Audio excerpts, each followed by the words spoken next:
Detours.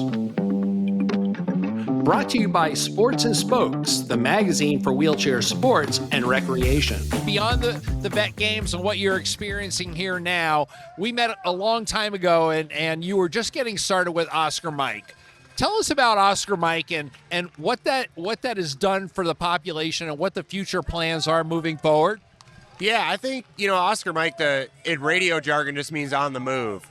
And it was about 15 years ago that I came to my first wheelchair games, met a bunch of other people that I finally felt like I related to. And I think I waited way too long to get involved in something like this.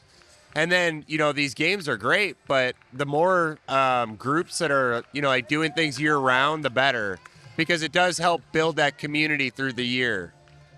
So with Oscar Mike, what are your ultimate goals moving forward? I think the ultimate goals are just to be able to help as many people as humanly possible. I think the bigger we can make the community, the better, but we're also building this new facility. It's like a 42,000 square foot under roof facility where we get to do adaptive sports all year round. Yeah, that's incredible. I heard a little bit about this from Mason Simons, and tell me a little bit more about it. So what are the plans as you build the facility? Ultimately, your goal is to create an environment where people can do just about anything they want post-injury.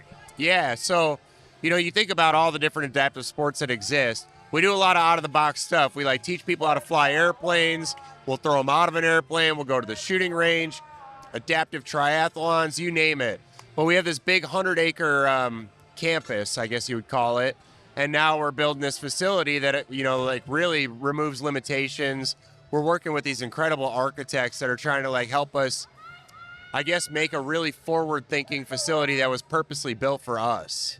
How long do you think it'll take to complete the facility? And when it's done, I have to imagine, knowing you and your plans, that won't be the end of it. Once you get it going, it'll only get bigger. Yeah, well, we just started the capital raise for it, so we're chipping away at the fundraising. The build, once it gets started and we break ground, it'll take about a year. And then you're right. That's not the end all. I think if I were to predict the future after that, we use that as a proof of concept and a prototype for more of them like that. Or other groups come and visit it, check it out, and they start doing it. We'd like to take a minute to thank our sponsor, Sports and Spokes magazine. For nearly 50 years, they've produced stories on iconic athletes performing at the top of their game, given generational coverage of sports dating back to the 1970s, and they've shown the way with exciting and timeless magazine cover shots. To stay on top of all the latest news from the world of high-performance adaptive sports, go to sportsandspokes.com. Sports and Spokes, the magazine for wheelchair sports and recreation. Out of curiosity, what is your favorite sport? Now you've been around this game for a while. You know a lot of about rugby. You sponsor rugby. So, what is your favorite sport and why? Me personally, my favorite sport is definitely wheelchair rugby. Full contact. You got to be impaired in all your limbs. It's in some ways it's the most inclusive sport, but in some ways it's the most exclusive. Were you an athlete before?